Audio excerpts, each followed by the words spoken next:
અને હવે નજર કરીશું અને સમાચાર પર મહેસાણાથી મળી રહ્યા છે સમાચાર કે જ્યાં ઊંઝા પાંજરાપોળમાં ફૂડ પોઈઝનિંગથી 7 પશુઓના મોત થઈ ગયાની જાણકારી છે।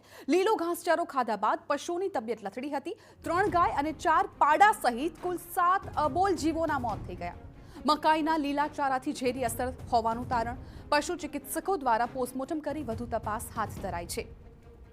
તો ઊંઝાના પાંજરાપોળમાં 700 જેટલી ગાયો રાખવામાં આવી છે, પરંતુ મકાઈનો ઘાસચારો ખાધા બાદ અબોલ જીવોની તબિયત બગડી હતી, જેમાં 3 ગાય અને 4 પશુઓના મોત થયા તેવી જાણકારી મળી અને આ સમાચારથી ચકચાર મચી ગઈ। સાથે જ અન્ય પશુઓની સારવાર પણ ચાલુ કરી દેવામાં આવી છે।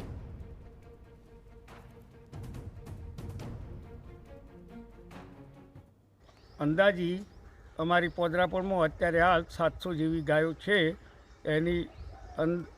એમના માટે દરરોજ લીલું ઘાસ તો અમે મંગાવીએ જ છીએ, પણ 2-3 દિવસ અગાઉ જે આ ઘાસ આવ્યું એના કારણથી અસર થયેલ અને એની અંદર 5 ગાય એમાંથી 2ને બચાવી દીધેલ અને 3 ગાય તથા 4 પાડા મરી ગયેલ છે।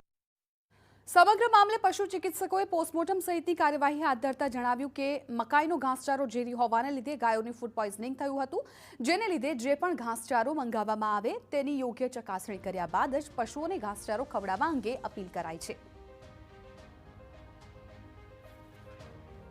ऑफ थी, उसके पोस्टमार्टम किया है, उसमें मक्काई का पूरा अंदर गट्टा थी गया, जिस कारण गाय ऑफ थी। तो आपसे ये की निवेदन है कि मक्काई की चार जो भी कोई हरी चार है उसको ध्यानपूर्वक देख के फिर ही पशु को डालें, जिसके कारण फूड पॉइजन ना खाए और गाय ना मरे।